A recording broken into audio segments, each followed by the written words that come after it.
C'est dans les eaux troubles, c'est dans la tempête que l'on reconnaît les vrais marins. C'est toute une tempête qui a déferlé sur les familles Lapierre et Beaulieu le 29 mars dernier, lors de ce terrible accident d'avion aux îles de la Madeleine qui a anéanti ces deux familles.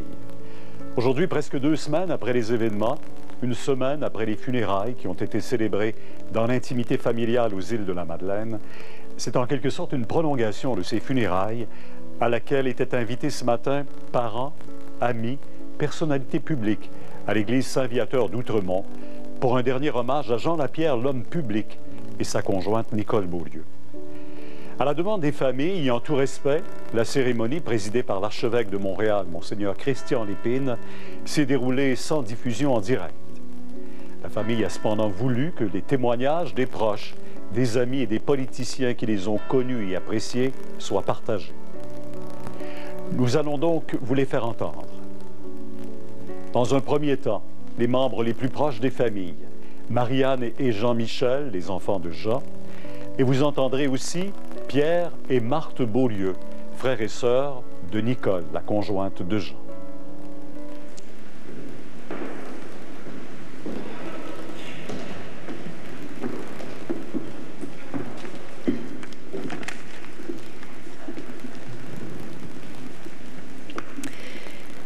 Le 29 mars dernier, notre papa, notre phare à nous, s'est éteint.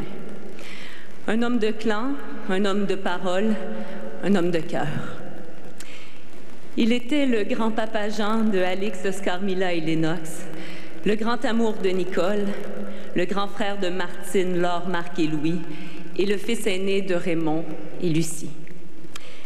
Lucie, sa maman qu'il aimait tant, qu'il appelait tous les jours et qu'il a voulu aller réconforter. Courageuse grand-maman encore debout malgré toute la souffrance de perdre son mari et 4 de ses 5 enfants.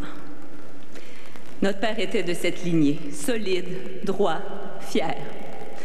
Il refusait de s'incliner devant les épreuves et les injustices. Il luttait et donnait pour faire une différence parce qu'il aimait les gens. Si fort et en même temps si sensible, dans les joies comme dans les peines, loyal, il protégeait ceux qu'il aimait et ceux en qui il croyait. Il ne jugeait pas, il conseillait et il racontait. Ses histoires comme celles des autres, ses erreurs comme ses bons coups, comme autant d'enseignements qui continueront de résonner pour nous. Pas à pas, par son travail acharné, il s'était bâti une vie taillée sur ses passions. Il était heureux, profondément heureux. Papa, nous sommes tellement fiers d'être tes enfants. Le phare s'est éteint, mais sa lumière demeure en nous. Le lendemain du drame, j'expliquais à ma fille Alix que grand-papa Jean était maintenant au ciel pour veiller sur nous. Dans sa naïveté d'enfant de 2 ans, elle m'a demandé « Nicole aussi, maman? » J'ai dit « Oui, mon bébé, Nicole aussi. » Tellement improbable et en même temps tellement naturel pour ma fille. Pendant 27 ans, Nicole a toujours été là pour notre père. Ils étaient tellement unis. Ils le sont encore.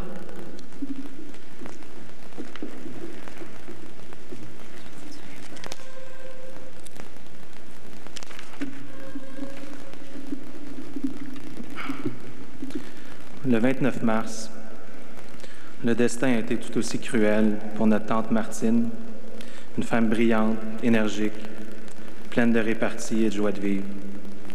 Une maman aimante pour Sergueï, une épouse en or pour Rodrigue. Nous avons également perdu notre oncle Marc, un homme intelligent, généreux, dévoué, attentionné, toujours présent pour sa famille. Un être d'exception qui faisait passer le bonheur des autres en premier et qui se met tant de joie sur son passage. Avec eux se trouvait notre oncle Louis, le cadet de la famille, un grand gaillard, moqueur, qui n'avait pas perdu son cœur d'enfant.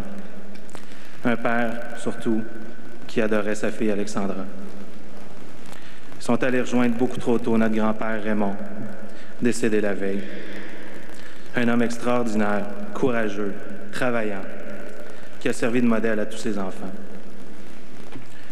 Le 29 mars, un drame tragique et incompréhensible a frappé notre belle et grande famille. qui nous a arraché des êtres précieux, irremplaçables. Malgré tout, nous leur devons de continuer, avec la même fougue, la même joie de vivre et les mêmes valeurs qui étaient les leurs, parce que c'est ce qu'ils auraient fait. Nous pensons à notre grand-mère, à notre tante, nos cousins et cousines, et à nos enfants. Je pense aussi au petit Charles, mon fils qui va naître dans quelques mois et qui n'aura finalement jamais eu la chance de rencontrer son grand-papa Jean. Nous avons également une pensée pour les enfants et les familles des deux pilotes, Pascal Gosselin et Fabrice Labourelle, qui ont aussi péri dans ce terrible drame. Nous partageons leur tristesse dans ces moments difficiles. En terminant, j'aimerais vous lire un extrait d'un poème de Charles Péguy que notre père avait choisi pour les funérailles de notre grand-père et qui se trouvait dans sa valise. Comme un message pour nous consoler, qu'il nous laissait sans le savoir. Le fil n'est pas coupé, la mort n'est rien. Je suis seulement passée dans la pièce à côté. Je suis moi, vous êtes vous. Ce que nous étions les uns pour les autres, nous le sommes toujours. Je vous attends, je ne suis pas loin, juste de l'autre côté du chemin. Vous voyez, tout est bien. Le 29 mars dernier, une grande partie de nous-mêmes a été emportée par le vent des îles. Mais papa, cet amour inconditionnel que nous partagions, lui, il n'y a pas de vent assez fort pour nous l'enlever. Adieu, papa.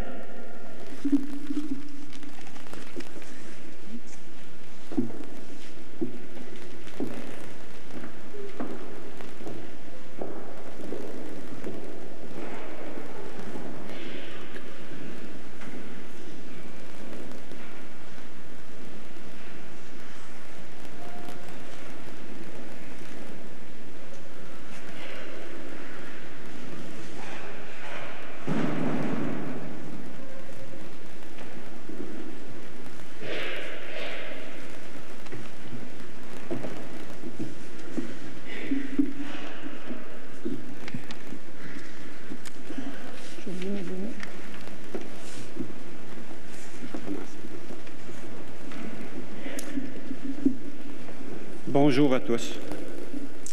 Il nous revient à nous de prononcer ce témoignage au nom de toute la famille Beaulieu. Nous ne trouvons pas les mots pour exprimer notre douleur lorsque nous avons appris cette terrible tragédie. Qui aurait pu croire à un tel drame? Sa disparition soudaine nous a causé à tous un profond chagrin. Perdre une être proche comme toi, Nicole, c'est perdre un peu de soi-même.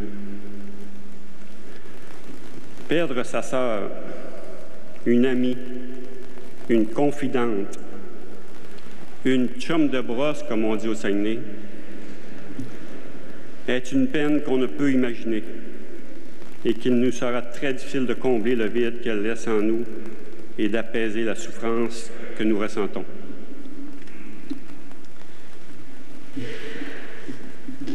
Nicole était authentique. Je me souviens.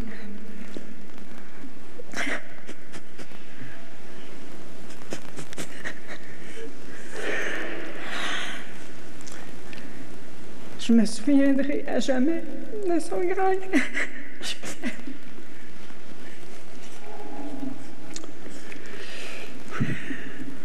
Nicole était authentique. Je me souviendrai...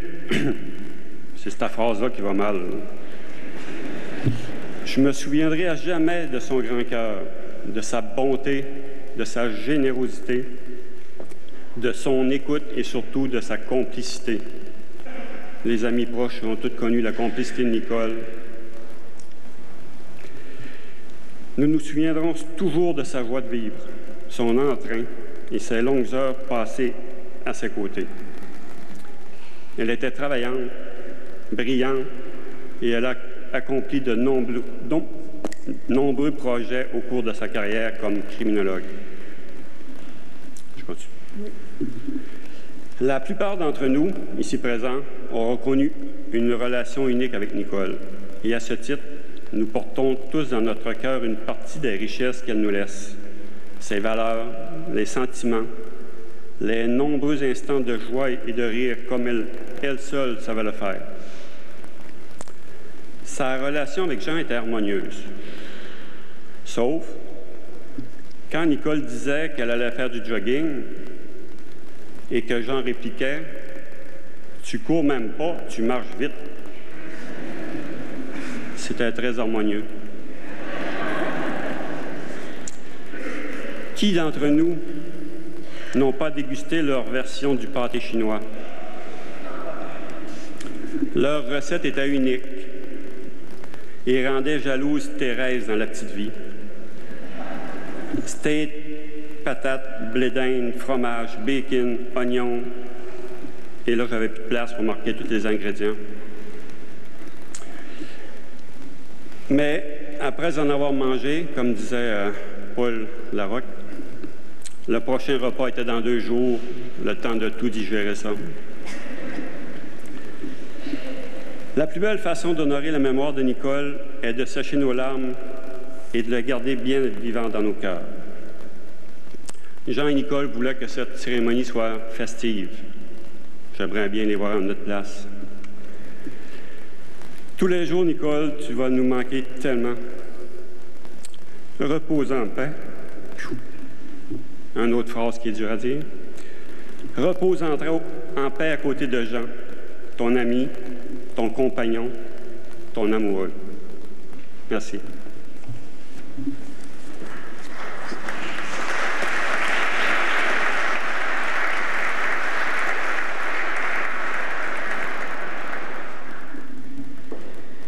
Après la famille, l'amitié avait certainement la première place pour Jean et Nicole. Nous allons entendre le témoignage de Bernard Poulain, qui est certainement l'un de ses plus anciens et fidèles amis.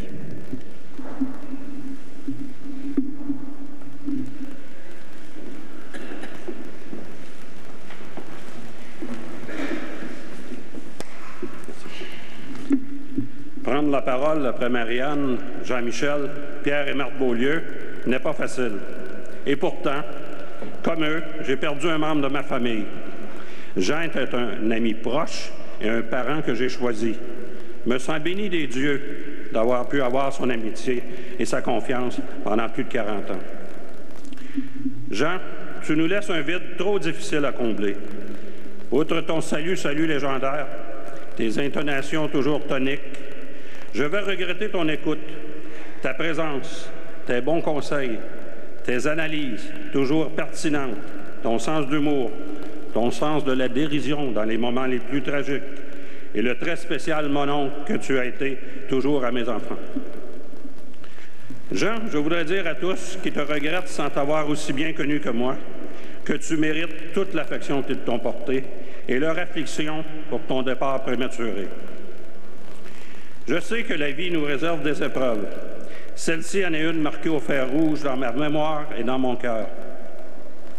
Les retrouvailles au lac, en Floride, au restaurant ne seront plus les mêmes sans toi et Nicole.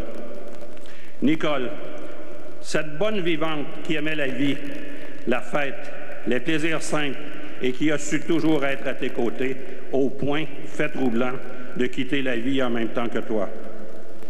Elle qui a assumé tous tes choix en t'encourageant dans ta vie familiale, professionnelle et sociale. Son sourire, sa présence sémillante font partie de l'image que je garderai indélébile dans ma mémoire. Jean, tu peux reposer en paix. Tu laisses 2 merveilleux enfants.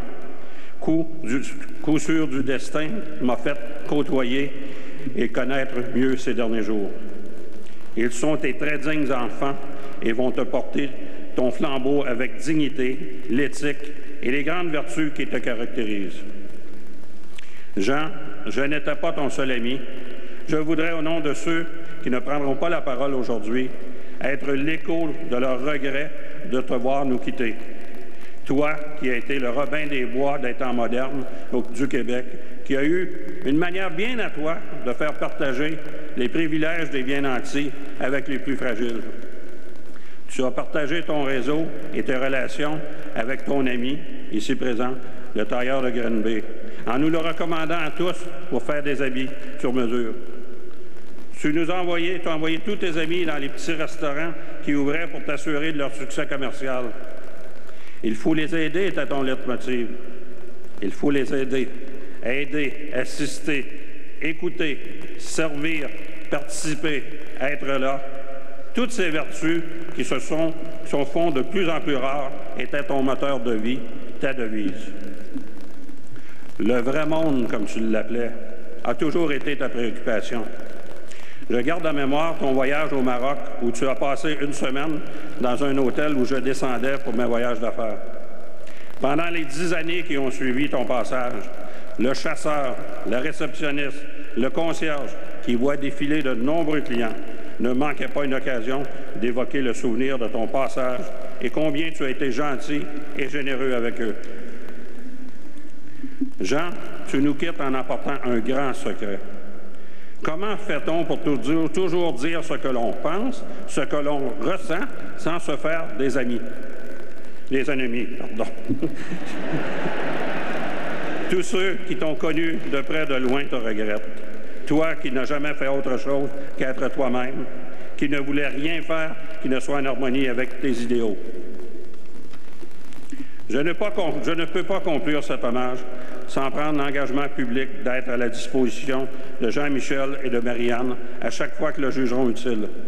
Un père comme Jean ne se remplace pas, mais je pourrais humblement et de tout mon cœur leur donner tout mon support, mes conseils, pour atténuer le vide et la présence d'un père très spécial.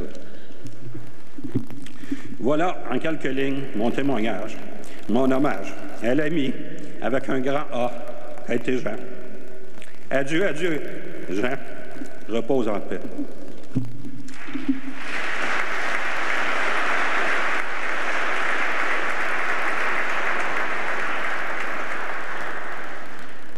Comment expliquer l'inexplicable?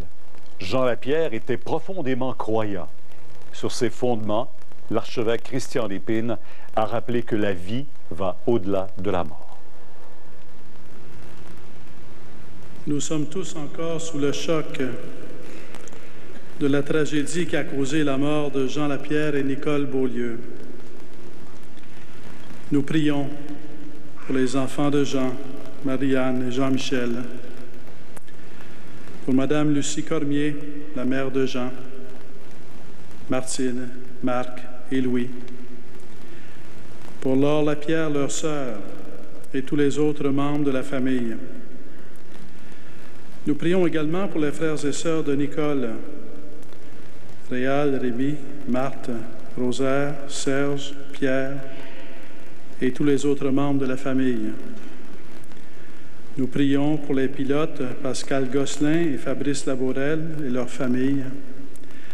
Nous prions pour les habitants des îles de la Madeleine qui sont sous le choc alors qu'ils voient une de leurs familles décimée. Nous prions pour les amis de différents horizons, pour les amis des médias et de la politique. Qu'est-ce qui habitait Jean et Nicole au moment de leur décès? Ils étaient tous animés par un élan de générosité et de solidarité. Venant de perdre leur père, M. Raymond Lapierre, ils allaient soutenir leur mère et leur sœur. Ils allaient se soutenir les uns les autres et prier pour leur père. Chaque personne était animée par un cœur familial, par l'amour filial. Ensemble, elles étaient portées par un esprit familial. Les pilotes eux-mêmes, par amitié, s'étaient mis au service d'un événement familial. Jean et Nicole étaient animés par un amour familial qui se rend présent. Cet amour qui se rend présent prend sa source en Dieu. Dieu nous aime et se rend présent en Jésus-Christ. Aimer, c'est être présent. Et Jésus-Christ se rend présent en donnant sa vie pour nous rejoindre dans nos péchés, dans nos peines, dans nos souffrances et dans nos morts. Jésus-Christ, dans la nuit de la croix, porte nos tragédies pour être présent au cœur de nos souffrances, quelles qu'elles soient. Par sa résurrection, il manifeste que l'amour est plus fort que la mort et rayonne à travers la mort. Jésus, ressuscité, a transformé la mort en passage vers la vie éternelle et donne ainsi le dernier mot aux qualités du cœur et aux liens tissés tout au long d'une vie. Jésus-Christ a le pouvoir de se faire proche de nous tout au long de notre vie, ainsi qu'au moment de notre mort. Il nous appelle à croire en l'amour divin et à remettre nos propres vies, comme celles des êtres chers que nous avons perdus, entre les mains du Père éternel, par sa grâce et dans l'Esprit. Jean et Nicole, entre les mains de Dieu, nous vous remettons. Entre les mains de Jésus-Christ, plus douces que nos mains, plus fortes que l'univers, nous vous confions. Entre les mains du Père qui voit chaque douleur, qui sait toute prière, nous reprenons cœur. L'Esprit Saint a donné l'amour et l'amitié. Entre les mains de Dieu, nous nous reverrons. Entre les mains de Dieu, nous vous laissons partir.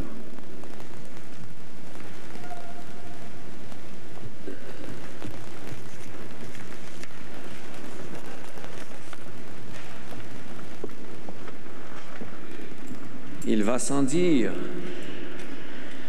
que Jean Lapierre s'est acquis une immense popularité comme chroniqueur politique à travers les médias au cours des dernières années. Nous allons entendre le témoignage de 2 animateurs de radio pour qui travailler avec lui semblait toujours être une bonne nouvelle. Paul Arcan et Paul Oud. Nous entendrons ensuite Paul Larocque, qui témoignera de son étroite collaboration avec Jean Lapierre à la télévision. Paul Arcan et Paul Oud.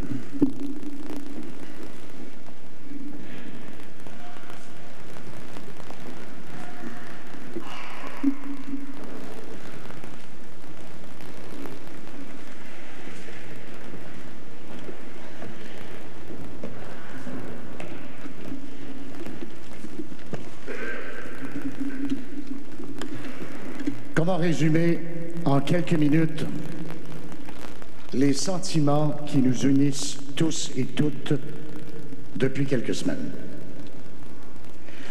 De l'espoir véritable. Nous sommes si vite passés à la peine la plus profonde. Le déni s'éclipsant derrière la cruauté de la réalité. C'est de Voltaire que nous retiendrons: toutes les grandeurs de ce monde ne valent pas un bon ami. Avec toi, Jean, avec toi, Nicole, nous avons perdu 2 grands amis. À chaque printemps, à la fin d'un dur hiver, quand les journées s'étirent et que le vent se fait plus chaud, à chaque année, nous attendions votre appel. Votre appel à célébrer l'amitié, la joie, le bonheur d'être ensemble. Ah, l'anniversaire de Jean aussi, le 7 mai. Le prétexte, comme s'il en fallait un, était de célébrer, Jean, tes chères îles et l'arrivée de son célèbre homard. Au fil des ans, tu avais développé une maîtrise en crustacés digne d'un maître poissonnier. T'entendre nous raconter, nous faire vivre la fébrilité du pêcheur qui prend la mer pour la première fois de la saison. La pose des casiers, l'eau très froide, la profondeur de l'eau, les roches au fond. Nous n'avons rien oublié, Jean. Quel conteur tu étais!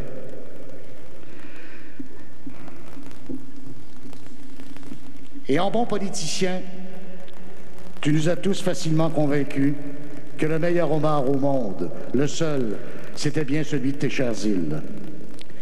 De Nicole, nous garderons le doux sourire, l'œil vif et inspiré, l'esprit moderne d'une femme qui a œuvré notamment auprès des jeunes en difficulté.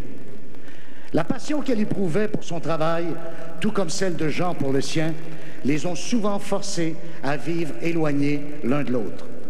Mais une fois réunis, personne ne pouvait douter de leur indéfectible amour, de leur amour pour la vie, pour leur famille, pour les gens, pour leur humour aussi, ce médicament si efficace pour contrer la souffrance et la déprime. Parce qu'avec Jean et Nicole, je veux que vous le sachiez, nous avons beaucoup ri aussi, beaucoup. D'ailleurs, Jean et Nicole, regardez le parterre que vous avez réussi à assembler. Je te sens avec moi, Jean, prenant des notes dans ton petit calepin noir pour nous raconter les moindres détails lundi. Nous garderons précieusement dans nos mémoires, pour toujours, le son clair de vos voix, de vos rires, mais surtout la présence de deux amis profondément humains, ouverts sur le monde. À Marianne et Mathieu, à Jean-Michel et Alexandra, aux petits-enfants qu'il aimait tant, aux deux familles si durement éprouvées, aux familles des deux pilotes, Pascal et Fabrice, nous voulons dire que Jean et Nicole continueront d'être présents dans nos pensées et dans nos cœurs pour le reste de nos vies.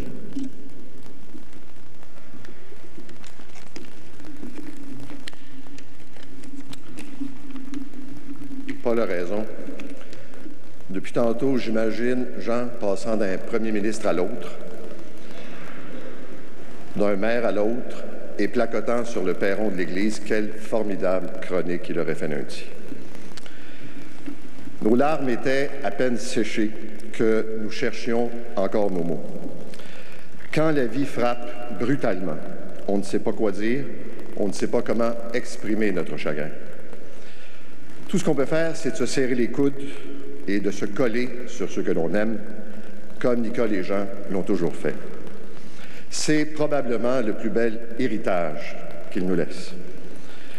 Parce qu'au-delà d'être un fier Madelino, un communicateur coloré, un homme politique engagé, il faut aussi retenir que Jean avait des valeurs profondes, qu'il défendait bec et ongle, même quand la vague était haute et contre lui. Le respect des droits et libertés, la liberté d'expression, la protection des plus vulnérables, la défense de ceux et celles qui travaillent avec acharnement. Il l'a fait en politique, il l'a fait dans les médias. C'était pas du théâtre. Jean, c'était pas un acteur, c'était un homme de cœur. Jean aimait le monde. Rien de faux que du vrai. La chaleur humaine était son carburant. Prendre du temps pour dîner avec un vieil ami, rebrasser les souvenirs et, disons-le, radoter un peu avec ses vieux organisateurs politiques, trouver un mentor à un ami pour l'aider au développement de ses affaires, la générosité toute simple, une loyauté inspirante. Ses auditeurs et ses auditrices aussi vivent un deuil. Comme me l'écrivait l'un d'eux, je ne le connaissais pas, mais j'ai perdu un ami. Un ami qui m'a rendu plus informé, plus intelligent, un méchant vide. Je me demande tous les jours ce qu'il aurait dit sur l'actualité des 3 dernières semaines. Quelle expression savoureuse il aurait choisi pour puncher son opinion.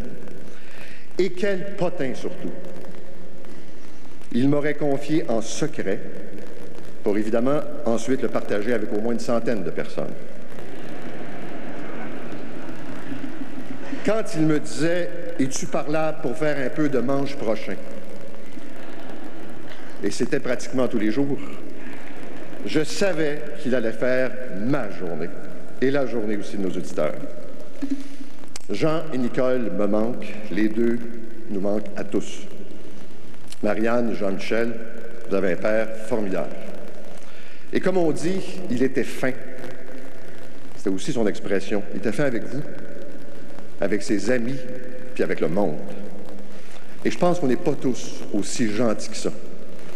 Et en pensant à Nicole et Jean, je pense qu'on va essayer de l'être un peu plus. Marianne, Jean-Michel, vous avez raison d'être fiers de votre père.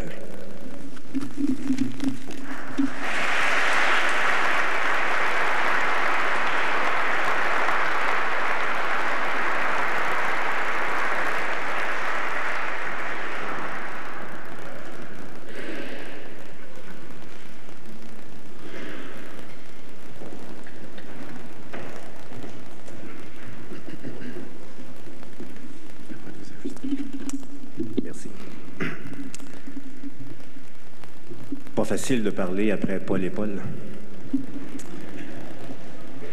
D'abord, j'aimerais dire un mot à Nicole. Nous t'aimions profondément, Nicole, et ta mort aussi nous a brisé le cœur. La seule consolation dans tout ce qui est arrivé, toute petite, mais elle est là, c'est que vous soyez partis ensemble et que vous le resterez à jamais. Salut, Jean. On s'est toujours dit les vraies choses, toi et moi. Faut que je te dise. T'es la personne qui m'a fait le plus pleurer. De chagrin depuis le 29 mars, de rire toutes les années qu'on a travaillé ensemble. Il y a un dicton, un vieux dicton, qui proclame qu'une route n'est jamais longue, accompagnée d'un bon ami. Jean, la route qu'on a fait ensemble est une des plus belles de toute ma vie. La semaine dernière, aux îles, Marianne, Jean-Michel ont dit à quel point tu étais un phare pour eux. Et je le comprends tellement parce que tu en étais un pour moi aussi. Puis pour bien des gens ici et des gens qui nous écoutent partout au Québec. Parce que Jean, tu étais un homme de lumière. En fait, tu es l'homme que j'ai connu qui était le plus près du bonheur pur. Ta bonne humeur, ta joie de vivre me motivait, m'a tellement influencé. Je t'ai vu, Jean, surmonter l'adversité avec toujours beaucoup de ténacité, de droiture, de noblesse et d'honneur. Je t'ai accompagné dans certains de ces moments-là difficiles. Puis je vais te dire, ta capacité de te remettre des épreuves, de passer outre à une rancœur peut-être initiale et de pardonner ensuite, ça a été pour moi, Jean, une grande leçon de vie. Merci pour ça. C'est sûr, ton départ laisse un énorme vide dans ma vie, dans la vie de tout le monde, dans la grande famille de TVA, dans le cœur de tout le monde au Québec, parce que tu étais vrai. Tout le monde était important pour toi, puis j'espère que là où tu es maintenant, tu réalises à quel point tu étais important pour tout le monde. Tes valeurs personnelles tellement solides, la famille, l'intégrité, le respect de la loi, la voix des sans-voix. Tu les appliquais dans ta vie professionnelle et dans ta vie d'homme aussi, je le sais. C'est sûr que tous les deux, on partageait une passion pour la politique. Moi, à un degré élevé, Marianne et Jean-Michel, votre père, à un degré suprême. Puis, j'ai jamais vu votre père aussi heureux que lorsqu'il partait dans son autobus de campagne de TVA, goûtant au bon côté de la politique, allant rencontrer des gens, serrer des mains, écouter les gens, informer ensuite, puis ça, évidemment, sans les aléas difficiles de la politique. Ton père, Marianne, ton père, Jean-Michel, savait faire rire, savait expliquer des choses parfois compliquées, puis savait informer. C'était extraordinaire.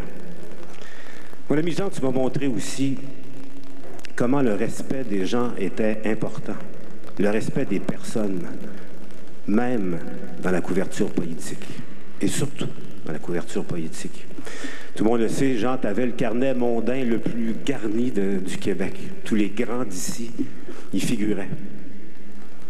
Mais je sais à quel point aussi le simple citoyen comptait également pour toi. J'oublierai jamais Robert, un monsieur qui en arrachait, qui vendait l'itinéraire à la porte de TVA, que tu allais habiller à chaque automne pour l'hiver et que tu amenais luncher ensuite. C'était ce lunch-là aussi important pour toi que n'importe quel ensuite, avec des gens connus. Tes enfants disaient que tu étais un phare. J'ai aussi découvert, Jean, que tu étais un pont. Le jour de ta mort, Mitsumi Takahashi de CTV, Andrew Carter de CJAD sont venus à LCN nous expliquer à quel point ta mort touchait, faisait de la peine autant aux anglophones qu'à nous. Andrew Carter disait que dans les événements publics, tu étais une véritable rock star. Tu nous avais jamais dit ça. Rock star dans le West Island. capable d'expliquer la politique québécoise, qui est parfois un peu compliquée aux anglophones, disant la même chose en anglais et en français. Jean Lapierre, un pont. Jean Lapierre, a bridge. Jean Lapierre, a bridge over troubled water, when our water was troubled. Quel plaisir de travailler avec toi.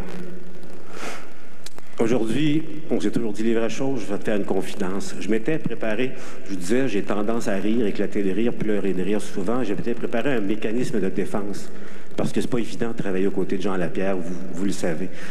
On ne peut jamais oublier quand il revenait de ses lunchs avec son petit calepin, là, dont Paul parlait, puis hey, j'en ai une bonne à te compter. Là, on savait qu'il y avait quelque chose qui s'en venait. Puis en ondes, là, il fallait se préparer. J'avais appris à te connaître un peu quand tu allais sur le bout de ta chaise, tu redressais tes épaules, petit sourire en coin, les yeux lumineux. Ouf, là, il y en a une qui s'en venait, tu sais.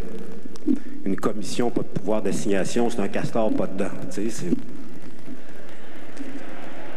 Pire encore, Jean, quand là, tu y allais, tu disais, comme dirait ma maman aux îles de la Madeleine. Il y a bien de la bavasse, celui-là. Ou, comme disait ma tante aux îles de la Madeleine, vous êtes, comment il disait ça? Vous êtes bienvenus en aucun temps. C'était tout un défi, tout un défi. Jean, j'ai appelé ta mère ce matin avant de venir à tes funérailles. Je lui ai parlé, je parlais à ta sœur Laure aussi. Jean, elle m'a dit que parfois, en ondes, quand tu l'assistais, t'en ajoutais un petit peu. Ça nous manque tellement déjà, Jean. S'il te plaît, donne-nous la force de surmonter ça. De reprendre la joie de vivre comme tu l'aurais fait, toi, qui aimais tellement la vie. Comme tout le monde, Jean. Tout le monde ici, tout le monde au Québec. Dans les jours qui ont suivi ta mort, je me suis dit, il faut que j'apprenne à vivre sans toi. La roque, sans Lapierre. C'est un sentiment affreux. La paix commence à revenir, tranquillement. J'ai compris ces derniers jours que ça n'arriverait pas. Il n'y aura pas de Lapierre sans la roque ou de la roque sans Lapierre. Il y aura toujours du Lapierre dans la roque, à jamais. Tu as tellement marqué ma vie, celle de tellement de gens, des simples citoyens qui t'aimaient, qui avaient l'impression de te connaître sans t'avoir jamais rencontré. Jean, c'est unique. Je le disais, c'est difficile de dire Jean repose en paix parce que repos et Jean Lapierre dans la même phrase, ça va difficilement ensemble. Je t'ai dit, écoute Jean, si t'es capable, va serrer des mains, va rencontrer des gens, fais comme tu faisais d'habitude, demande-leur pour qui ils pensent voter, demande-leur pour qui on votait à la dernière. Et si jamais tu en rencontres un en haut, qu'on a fait voter en bas pendant qu'il était en haut, appelle-moi, je te jure qu'on va le sortir à 4 heures.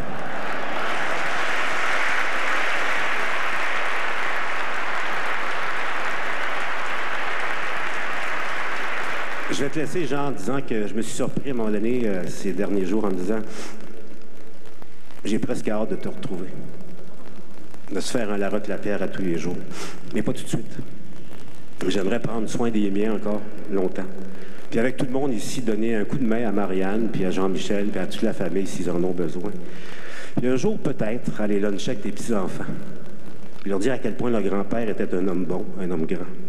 Un homme qui m'a marqué à jamais, qui a marqué les siens, et je le pense, qui a marqué le Québec profondément, au fond du cœur. Le Québec a un grand cœur comme toi, Jean, mais le Québec a le cœur brisé depuis le 29 mars. J'en trouve la paix. Toi, le magicien des mots, le magicien des formules, amuse-toi. Prends soin de ta Nicole. Aide-nous, s'il te plaît, à surmonter l'épreuve. Aide-nous à donner un sens à tout ça. Merci d'avoir été mon ami. Jean, je t'aime profondément. Salut, Jean. Salut, mon Jean. Salut, notre Jean. Oh,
Nous entendrons d'abord le très honorable Paul Martin, qui a été Premier ministre du Canada de 2003 à 2006, et ensuite l'honorable Lucien Bouchard, qui a été Premier ministre du Québec de 1996 à 2001. Merci. Marianne, Jean-Michel, membres des familles Lapierre et Beaulieu. Souvent, vous savez, lorsque je donnais un discours en français, Jean insistait pour que je le pratique avec lui.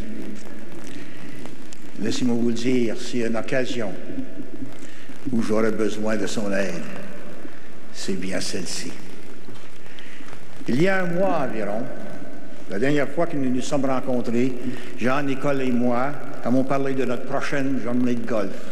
C'était un événement annuel et comme toujours, pendant que Jean et moi misions sur nos grandes qualités de golfeurs, Nicole nous écoutait, sachant très bien qu'elle était de loin et avec preuve la meilleure de nous trois. C'est pas fair. On s'est quitté avec la promesse que la partie aura lieu au mois de mai à Knowlton où on jouait souvent. Et malheureusement, c'est un coup de départ qui me manquera toujours. Comme beaucoup ont dit le 29 mars dernier, vous et moi, chacun et chacune de nous, avons tous retenu notre souffle, figé par la tragédie qui nous rassemble ici aujourd'hui. La nouvelle de l'accident a soulevé partout au pays une vague d'émotions et d'hommages rarement vus.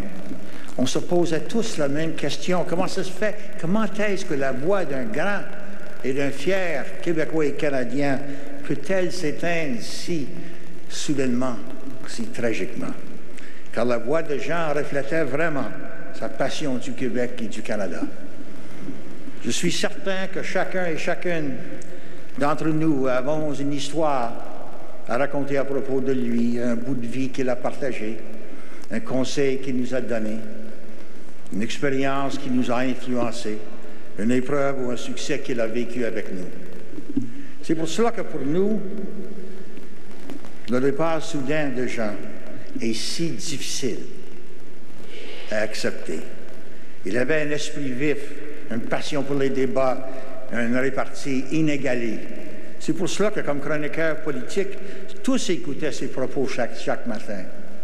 Ce sont les mêmes qualités qui ont fait de lui un homme politique extraordinaire, dont le parcours personnel reflétait l'histoire politique de notre pays. I first met Jean when he was a young member of Parliament. J'ai rencontré Jean pour la première fois alors qu'il était un jeune membre du Parlement. Il représentait le comté de Shefford sous le premier ministre John Turner. Nous étions voisins. Il venait de près de Granby et je venais de Lac-Brome. Nous sommes devenus des amis pour la vie. En 1990, il a accepté de diriger ma campagne pour la course à la direction du Parti libéral du Canada. Personne ne peut mettre en doute son courage. J'étais une recrue et certainement pas le favori. Plusieurs années plus tard, quand je suis devenu Premier ministre et qu'il était un des plus importants chroniqueurs politiques au pays, il n'a pas hésité à quitter son confort pour servir son pays. Son rôle comme lieutenant du Québec a été crucial et bien connu de tous. Mais ce qui est moins connu, c'est le rôle qu'il a joué comme ministre des Transports. C'est Jean Lapierre qui a finalisé le projet améliorant les frontières avec les États-Unis. Avant que quiconque ne réalise son importance, il a eu l'idée de créer des liens avec l'Asie, ouvrant le plus important marché pour les exportations canadiennes. Je n'oublierai jamais la rencontre de cabinet au cours de laquelle nous avons discuté de ce projet. J'ai regardé Jean et je lui ai demandé s'il voulait que j'aborde le sujet en premier ou s'il voulait en parler lui-même. Il m'a répondu, « Monsieur le Premier ministre, c'est un enjeu économique, je serais mieux d'en parler. » Et il l'a fait. J'étais à Ottawa il y a quelques semaines quand j'ai entendu parler de l'accident. Personne ne pouvait le croire. Et ça a été confirmé. C'était le seul sujet de conversation ce soir-là à Ottawa et le jour suivant, quand je suis allé à Montréal, et partout où j'allais, les gens m'approchaient et me disaient comme ils ressentaient cette perte. Ils me demandaient pourquoi Jean Lapierre était-il tant aimé. Pourquoi le public, les caucus et les cabinets l'écoutaient-ils autant? La réponse était toujours la même. Il comprenait. Il mettait les choses en contexte. C'est ce que les gens m'ont dit après son décès. Il nous comprenait. Il comprenait le pays mieux que quiconque. Il expliquait le Québec au reste du Canada et le reste du Canada au Québec. Une personne m'a dit, quand c'était nécessaire, il pouvait expliquer le Québec au Québec et le Canada au Canada. Peu importe où il allait, il touchait les gens et leur redonnait confiance en eux. And Canada, to Canada. Quite simply, everywhere he went, he touched somebody, and he made them feel better about themselves. Jean vivait pleinement et s'assurait de faire ce qu'il aimait dans la vie, être en contact avec les gens et s'occuper des affaires publiques. Il aimait la vie, le bon vin, un bon repas, les blagues et les rires faisaient toujours partie de nos rencontres. Et c'est à ce moment-là, dans les grandes discussions, qu'on s'ajoutait à notre dictionnaire des lapierrismes. Il faut dire, hein, les lapierrismes, ce n'était pas seulement en français, c'était en anglais. Et s'il parlait d'autres choses, ben, j'imagine. Il était un conseiller pour plusieurs, non seulement pour les jeunes, mais aussi pour les plus vieux comme moi. Et ses valeurs humaines n'ont jamais été compromises. Ce sont d'ailleurs ces valeurs qui étaient à la base de sa complicité avec Nicole. En plus d'être son âme sœur, Nicole était un pilier dans la vie de Jean. Elle avait certainement ses propres opinions, mais elle l'a toujours approuvé dans ses aventures pendant les 27 années passées ensemble, et ce jusqu'à la fin. Avant tout, Jean était un homme de famille. Malgré sa façon, malgré sa passion pour la vie politique, Nicole, ses enfants et sa famille étaient ce qui comptait le plus pour lui. Marianne et Jean-Michel, votre père ne manquait jamais l'occasion de parler de vous et de ses petits-enfants avec tellement d'amour et de fierté.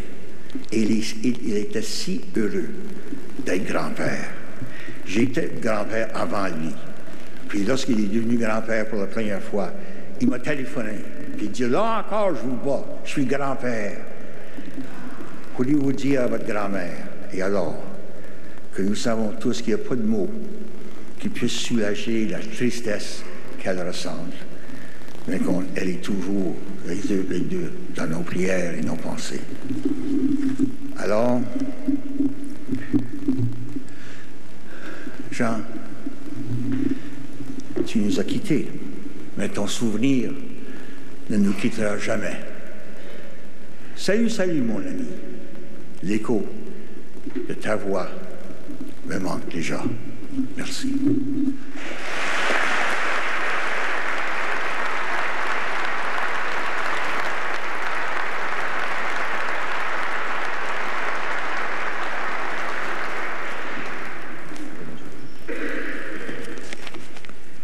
Marianne Jean-Michel, membre de la famille Beaulieu et Lapierre.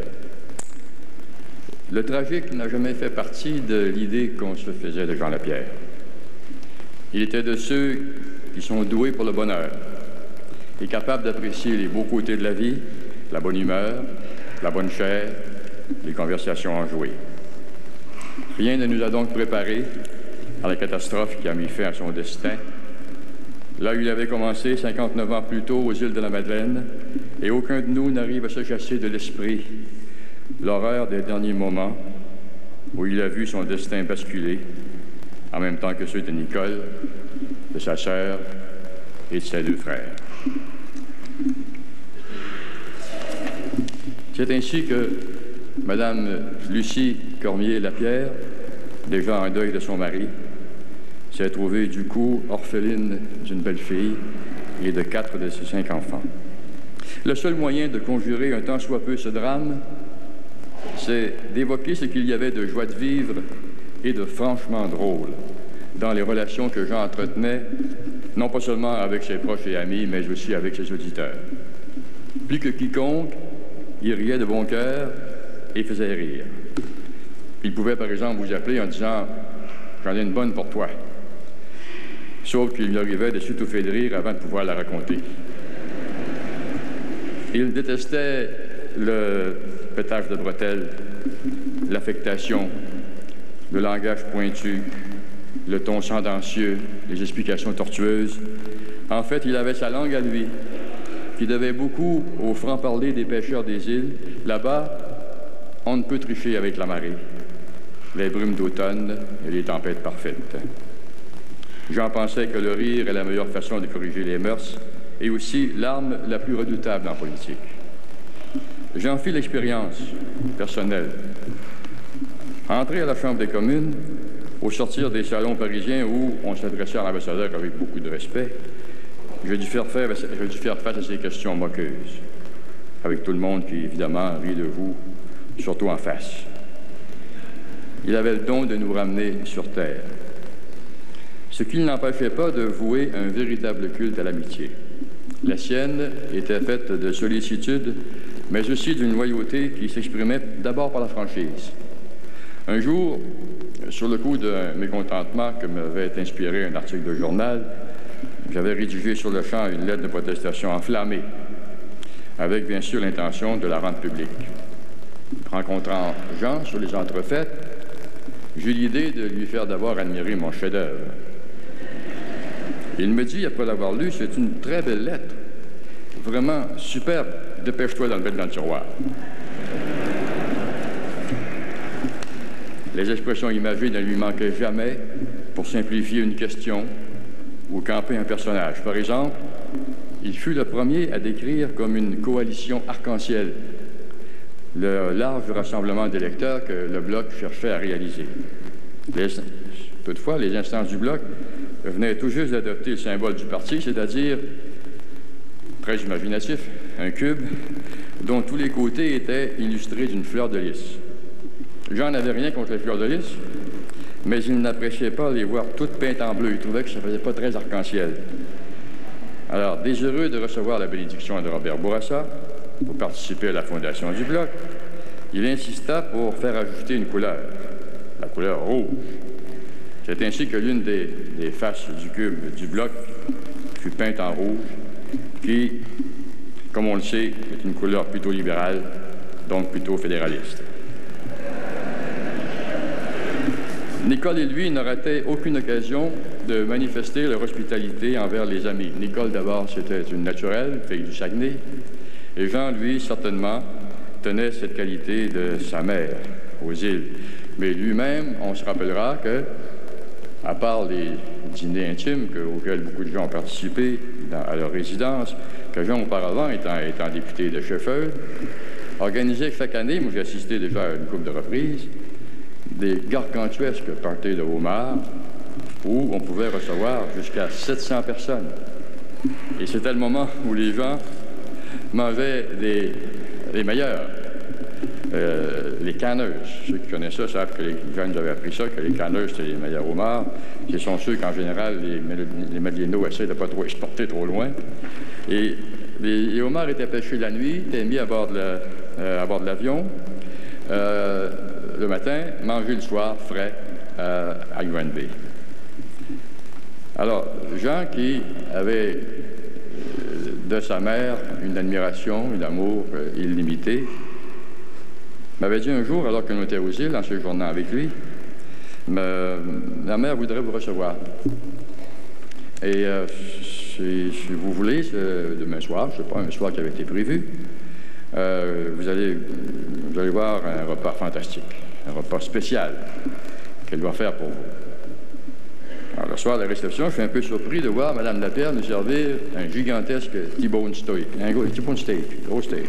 Alors, je dis à Jean le lendemain, Jean, c'était succulent, c'était formidable, mais on pensait plutôt manger des fruits de mer. Il me répondit, écoute-moi bien, là, des fruits de mer, nous autres, là. On en mange le matin, le midi, puis le soir, tous les jours de l'année.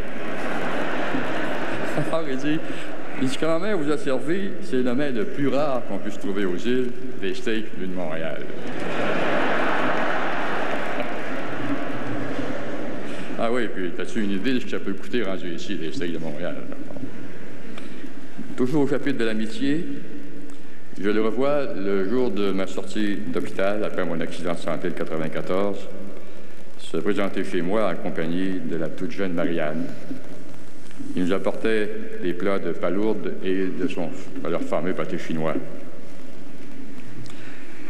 C'est le moment, ça peut paraître trivial, mais c'est le moment où j'ai vu un signe de retour à la vie. Ce mélange d'amitié, de sollicitude. C'était un vrai ami. C'était un vrai ami. Tous connaissaient par contre la capacité sans pareille qu'il avait d'amuser son auditoire. Mais si l'on creuse un peu, on se rend compte que son analyse politique et l'information qu'il dispensait étaient de première qualité et toujours dénuées de méchanceté. En fait, Jean aimait et respectait les politiciens parce qu'il connaissait la lourdeur de leur fardeau. En fait, il introduisait ses auditeurs dans les coulisses de la politique et leur faisait comprendre la motivation de ses acteurs. Et ce faisant, il humanisait la politique et la reprochait de la population. Mais cet homme jovial, qui aimait tout le monde, était capable de mouvements de passion et même d'indignation. Je l'ai constaté lorsqu'il a traversé le parquet de la Chambre des communes, pour se joindre aux quelques députés qui allaient former le Bloc québécois. Car derrière des apparences débonnaires, il y avait chez lui du rebelle. Et pour cette raison, justement, j'oserais, si je le pouvais, donner un conseil à Saint-Pierre. Ce serait de confisquer les postes émetteurs que les débrouillards auraient pu introduire au paradis. Vous imaginez les codes d'écoute de reportages diffusés directement du ciel, décrivant Saint-Pierre aux prises avec le défi de faire régner la bonne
Why the frown? You always look better when it's upside down. You say you got nowhere that you're going to. Can I go nowhere with you? I took the Dartmouth ferry into the town. Spent my pennies bumming around, trying to find a way to tear a strip off these blues. Can I go nowhere with you? Paid the cover, saw the show, sat at the bar where the drinks did flow. Didn't see a single face that I knew till I went nowhere with you. Can I tag along tonight? We'll kill some time. It looks like you might need a little company.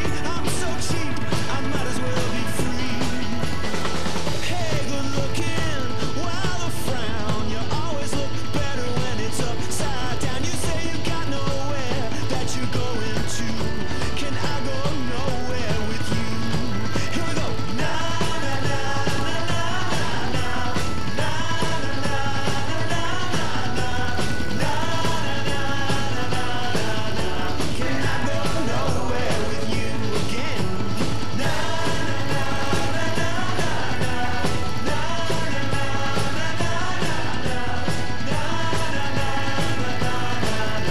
Can I go nowhere with you?